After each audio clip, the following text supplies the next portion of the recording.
Looking for an easy way to support smart recovery? Sign up for the Smart Insiders Plus program. For a small recurring contribution, you'll receive a special Insiders Plus welcome package.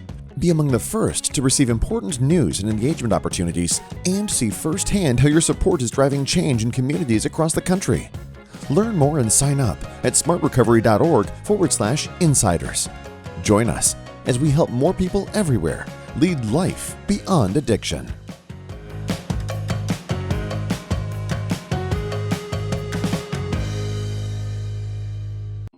Hello, and welcome to the Smart Recovery Podcast, where we offer thoughtful conversation about a variety of recovery topics. You'll hear self-empowering and science-based approaches to making changes toward a healthier and more satisfying lifestyle and building a life beyond addiction.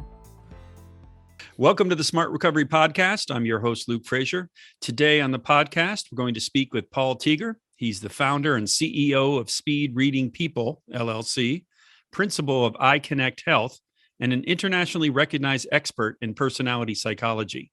Paul is the author of 5 best-selling books, including The Art of Speed Reading People and Do What You Are, which has sold over 1 million copies. Paul Teger, welcome to the program.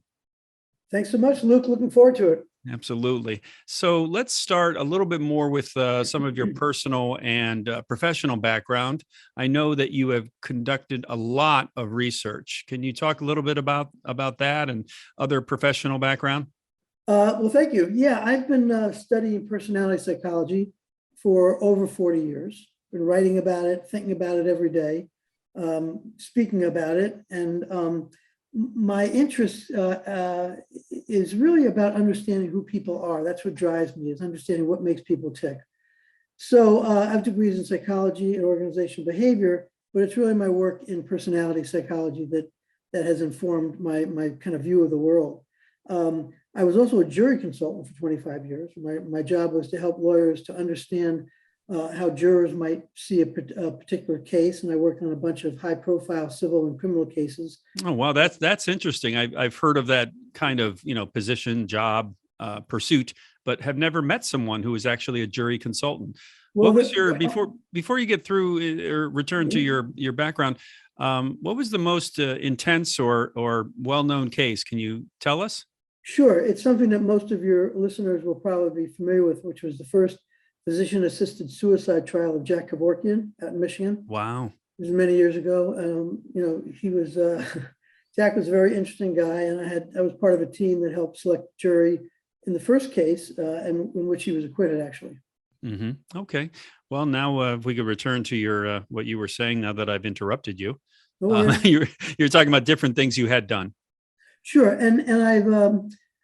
About 5 years ago, I really developed a passion for applying what I know to healthcare. And I did a bunch of studies. I was fortunate to hook up with some people at University of Minnesota College of Pharmacy, some of the best researchers in the country. And we did 5 studies with large populations, 50,000 people altogether, all published, peer-reviewed, studied, and found some very strong correlations between personality typing, and medication adherence, risk factors such as anxiety, depression, sleep issues, weight issues, and stress, and alcoholism. And so that really has been my motivation to try and apply my expertise in this field to help expand our understanding of what it is that causes and maybe predisposes people to have problems with addiction. And that brings us right to smart recovery, because the study that we're going to talk about today has to do with enlisting people who are currently participating in smart recovery in some kind of way, and getting them to talk about their experience and the things that they're going through. Is that kind of the overview of the study, or give us an overview of the study? Sure. Well, the purpose of the study is a couple-fold. One is to determine scientifically, because I believe in science, in the scientific method of discovery, to discover maybe for the first time if there is a genetic predisposition or psychological predisposition to addiction issues based on one's inborn personality type. And that has not been done, but I think that I suspect that there is, and that's why we're doing a study. Another purpose is to expand our knowledge and understanding of how different programs like SMART can really tailor its approach to different types of people based on their addiction issues. So it's both broadening our understanding of what contributes to addiction problems, and then how to treat it in a way through the SMART recovery meetings and things like that to be as effective as can be. Yeah, you mentioned something that you suspected, and so is that fair to call that a premise? That your premise is there'll be a connection between the personality type and the trend towards addiction? Sure. I mean, sometimes they talk about hypotheses, premise, belief. It's all the same. It's really, I've been doing this for a very long time. I've been involved with personality psychology for 40 years. Again, done a lot of studies, but a lot of observation. Mm-hmm. And in my experience, personality type trumps a lot of things. It trumps demographics, age, income, gender, ethnicity. And it's not that personality type is the only criteria, but in concert with other things, mm-hmm. it often is the thing, the factor that is very overlooked, but very, very potent. How does that play into, I've heard before in my just touching on research in college and such, but bias in the study, or a study bias, that if you're looking for a certain result, you tend to find it, or does that come into play here? Yeah, I think the term you're looking for is confirmation bias. Okay. And it's really, if you believe something, you're likely to see it. One of the things that I learned, maybe the most significant thing I learned in all the years as a jury consultant, is that people see what they want to see. We all see what we want to see. That's why you can have two people, just a little tangent here, who listen to exactly the same testimony, and one says he's lying, one says she's lying. Now, nothing's different in terms of the input. The only thing that's different is the filter through which the person sees that input. So there definitely is that, but I think there's safeguards. I'm not looking to confirm my hypothesis. I'm really not. I'm looking to expand our knowledge and our understanding of what causes addiction issues, if there's a personality type connection, which I strongly believe there is, and then to see what we can do about that. So I think any kind of researcher who's serious about this process is aware of any bias, and there's all kinds of, I'm not doing this alone. I'm doing it with other researchers, and we all have integrity, and we all have an interest in saying, is this real? Yeah. Does this hold up? Right. And then one last thing is when research is submitted for peer review, there's some pretty rigorous scrutiny from independent people who don't even know who you are, and they'll say, what about this? What about this? What about this? So it's a pretty straightforward but integral process. Yeah, well, that's the high level of research that you've been doing. Like you said, it's with some of the best researchers, the kind of collaboration you've done, right. Just the amount of the studies that you've been part of, and the one that was or totaled of over 50,000 subjects. I mean, that's right. You have some experience there, Paul. Well, thank you. I think so. Let me just clarify. The 50,000 were subjects in the 5 studies.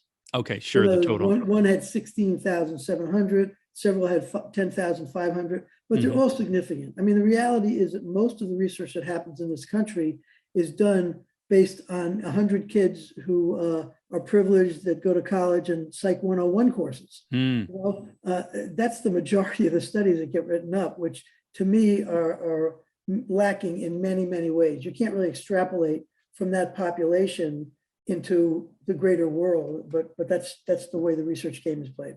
Okay, well that's interesting, because then you do have chance of biases. Is there such a word, biases? I think so. Okay, we'll go with it. There is now. We'll go with it, right? So tell me, Paul, how did you first learn about smart recovery? Well, I was referred to a guy named Tom Horvath, who I believe who I believe is one of the founders of SMART, through another person in the Employee Assistance Professionals Association, to which I belong. And Tom was very open to what I had to say. He was enthusiastic. He saw the value of it. And he introduced me to the folks at SMART, and we started a conversation about doing some research. I then pulled in my contact, my colleague at University of Minnesota College of Pharmacy, and we designed this program, and they've been very supportive, and I think they're enthusiastic about it. Yeah, it seems like it for sure. They were very much looking forward. There's going to be a webinar also about this, and then there's going to be the whole study itself. You're listening to the Smart Recovery Podcast. We're talking with Paul Teger. He's doing a study of smart recovery and personality type. He's getting involved with a lot of participants in SMART and has designed it and is part of a larger research group that is taking this on, including the, is it University of Minnesota School of Pharmacy? Well, they're helping in facilitating the study Mhm. and in the administration and the analysis of it. So take me through, you decide to, you talk with Tom Horvath, which you were correct is one of the founders of SMART. And then you get him interested. And, really, when did this decision to study SMART come in? I mean, did you know that, or had you been kind of exploring it in conversation? Well, it's a good question. I come out of an experience where I'm familiar with Alcoholics Anonymous. I'm familiar with Al-Anon. I hadn't really heard about SMART. And it was interesting when I first heard about it. I said, wow, I started doing research. I attended some meetings, and I realized this is a very smart, no pun intended, a way of approaching addiction issues. And so then I said to myself that there's a great population here of people. And addiction is addiction. So if I can get a large enough group of folks who have addiction issues and look at the personality types relating to them, then it doesn't matter whether it's AA, it doesn't matter whether it's another addiction group. I believe that addiction is manifest in some personalities types a lot more than other types. And that's one of the things this study is designed to show. Mm.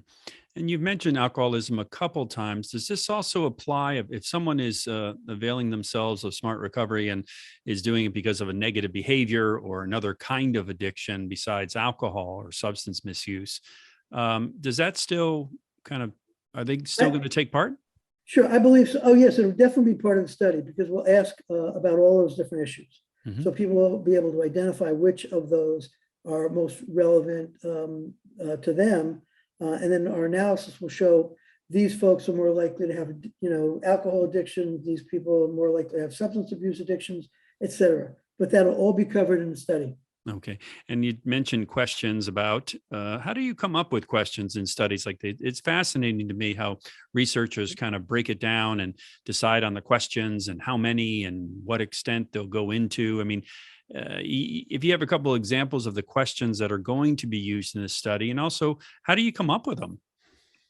Well, it's another good question. I think the reality is that you start off with what it is you're trying to show, right? And the first part of the study is a personality assessment that I've created, which only takes 3 minutes, but it's over 90% accurate. So, and it's self-scored and you get results right away. So that helps me do all this research because you couldn't use a longer psychological instrument to do that. People wouldn't take the time to complete the survey. So that's the start of it. And then it's really a question of capturing some demographic information so you can make some extrapolations. Are men, is gender a factor? Is education a factor? Is ethnicity a factor? Race a factor? So you put those questions in. And then it's questions that really relate to their experience with addiction. So, for example, one of the questions is, in the last 6 months, how consistently have you participated in SMART? So we want to know if people are using the program. What's been their overall engagement level? Talk about what kinds of issues they're most likely to have experienced. So some of those are alcohol, cannabis, methamphetamines, opiates, nicotine, gambling, overeating, and it really covers the gamut. Maladaptive sexual behavior. How long have these problems been part of your life? How many meetings have they attended, et cetera. Mm-hmm. So for those questions, I really consulted with Tom and with the SMART folks because I said, what is it you'd like to know? What's most useful for you? And as I said before, that the goals of the study really are to determine the extent to which personality type affects people's experience with addiction, specifically which types are more or less likely to develop these problems. And the third is how SMART can use what we learn to be even more successful with different types of people. So to advance our effectiveness, Absolutely. to help more people. I mean, ultimately, that's what smart recovery is all about, helping people with addictive or maladaptive behaviors. And Sure. that is, that is what we need to keep in mind all the time. Exactly. And so I understand that this is very appreciated, and you're going to be able to really provide smart, as you said, with some good information. I believe so. Yeah. I'm excited about it. So we've talked a little bit about the study design and how that goes. You mentioned the personality test, and I Right. believe you're talking about, you call it de-stress RX. Right. And go ahead, please. That's okay. I mean, I developed the personality test I developed a while ago, but for this application, once COVID hit, I realized that, everyone in the world is stressed. Really, you probably don't know anyone who isn't stressed, which is unprecedented in so many ways. So I thought, how can I apply what I know in my research to helping people to reduce their stress? And I believe in everything I do is an individualized approach. In other words, what might work for somebody is to go join a gym, right? If the gym is open. Another person would never in a million years join a gym. So why tell that person to join a gym? For another person, meditation might be a way that helps them reduce their stress. So I created a tool called De-Stress RX, which involves my personality assessment, the one that takes 3 minutes. And then what it yields is a De-Stress RX or prescription for each of the 16 different personality types, which identifies their stress triggers, symptoms, what it looks like, and then most importantly, strategies that are most likely to help them reduce their stress. And the strategies came right out of a research piece I did with 10,500 people. So this has been tested in a certain way to identify these are what folks who are actually living in those situations feel and say work for them. So as part of the research design and as a way of giving back to the participants, people who take the survey will be able to instantly get their own De-Stress RX profile, which I think will be very helpful for them. Well, I'm going to speak personally now. I did the test itself. You're right. It took 3 minutes. I mean, very quick. And then it told me when I finished that it said you should receive your results in a matter of minutes. It said 2 or 3 minutes. It's actually like 10 seconds. Oh, that's right. It was seconds. That's right. Excuse me. So 3 minutes to take it, 10 seconds to get the result, which was true. It popped in. It was a report. I mean, it really just came out as a report. And I had the personality, the type of INFP. So I went to my prescription. And you're right. There's a lot of specifics that really resonated with me. I've been involved with journaling in my life, nature and meditation. I do a kind of out into nature walking meditation. Some of the self-care, the specific self-care around a hot bath. I do enjoy hot baths and they help. And also seeing a therapist at various times in my life. Now, the one that resonated, but I don't really think I've done too much, that I really was intrigued by was it talked about reading about or researching an issue or idea that you find intriguing, but never found the time to explore. And I thought that was fantastic because when I have just happened to do that, and it wasn't because, I need to lower my stress, I'm going to research something, but I can recall times that did help. It just kind of got my focus into something new and different. And even I can recall kind of looking into quantum mechanics and physics. I'm not a math person. I'm not a science person, but I've been kind of intrigued by that, the popular notion of, how things really work at a quantum level. And so that is an example of, and there's all kinds of popular books out there written by, esteemed people in the field, but they keep it conversational. They're not real technical. Sure. So that has been something that I've enjoyed. Well, can I comment on that for a second? Absolutely. INFP. So to let people know what that means, that stands for introvert, intuitive, feeling, perceiving type. And that's one of 16 different types. I refer to it as the Jungian Myers model. Many of your listeners will know it from Myers-Briggs, which is a test which identifies similar characteristics. And I want to point out that I'm gratified that, you found that the report resonated with you and made sense to you. And overwhelmingly people find that. But that advice was very, very, very different than the advice that's provided for people who are different from you. Mhm. It might be completely different. So it's very tailored to individuals based on their personality type. And one of the reasons why that particular piece of advice about researching and reading about things that are new is because your type is very curious. Your type is, wants to know about things. They ask why. Well, why is that? It's part of the nature. And I think personality type really is about one's nature, innate predispositions.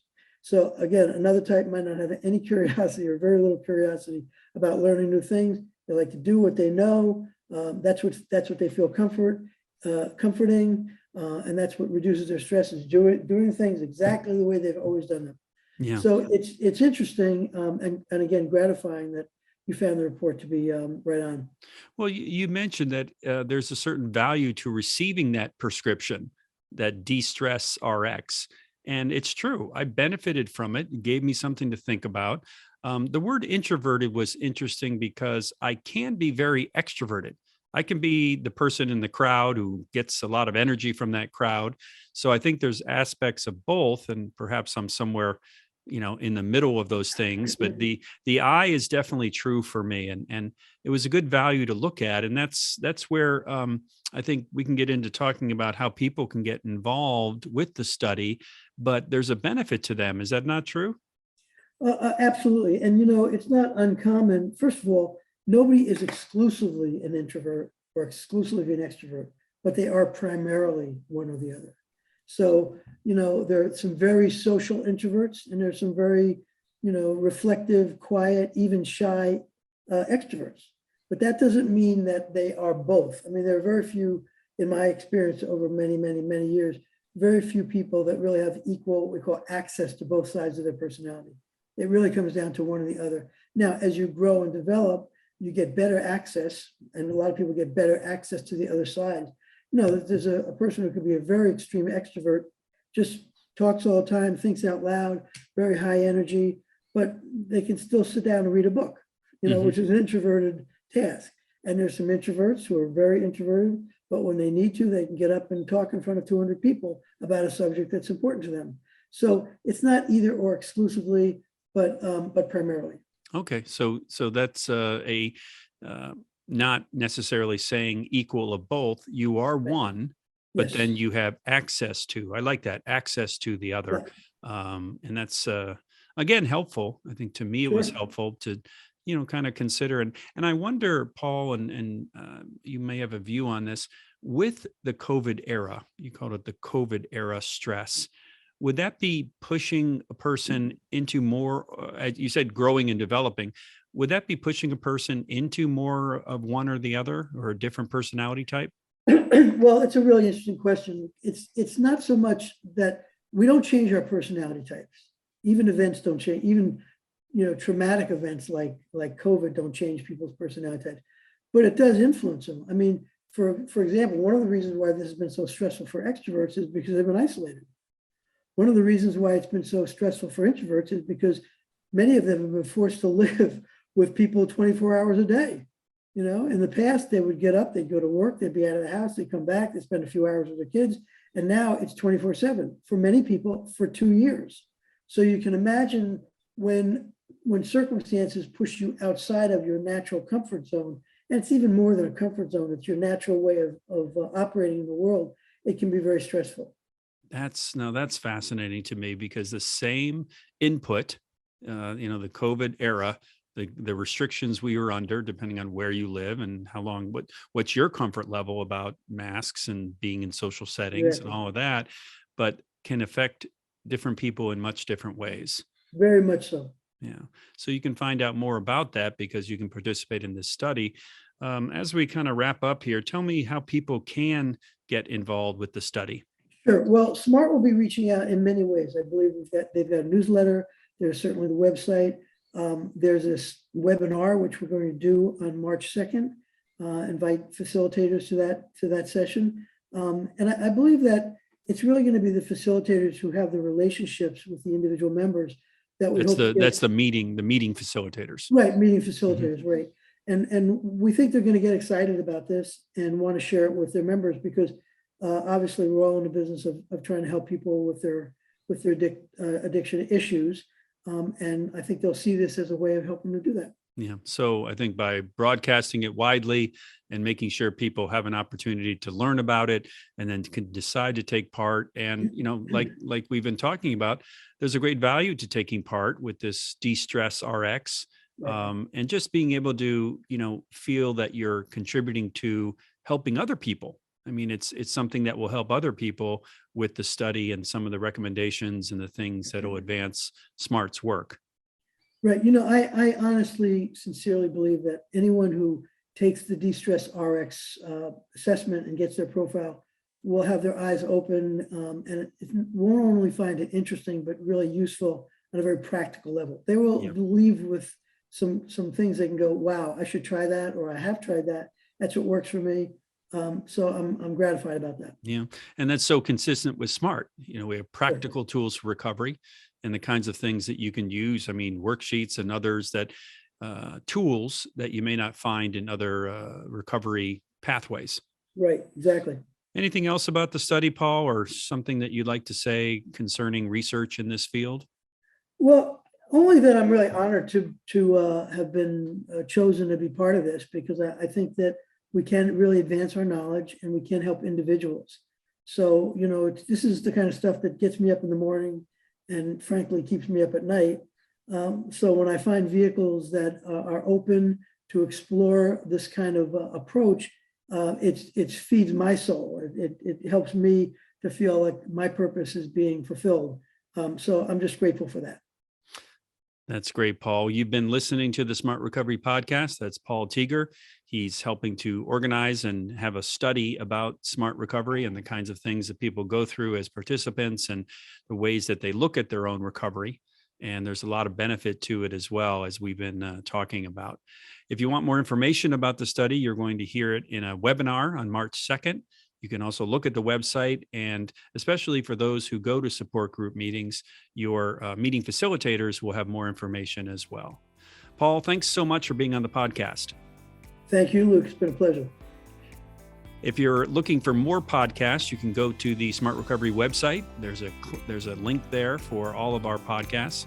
And until next time, stay healthy and stay connected. Thanks for listening to the Smart Recovery Podcast. Be sure to visit smartrecovery.org, where you can subscribe to our e-newsletter and check out additional podcasts, blogs, videos, and more. If you found today's podcast interesting and helpful, we encourage you to share it with others. You can also find information about SMART facilitator training and other ways to participate in our important work. To help us continue to provide recovery support to all the individuals who need us, please consider making a tax-deductible donation at smartrecovery.org/donation, or simply click the donate button on our homepage.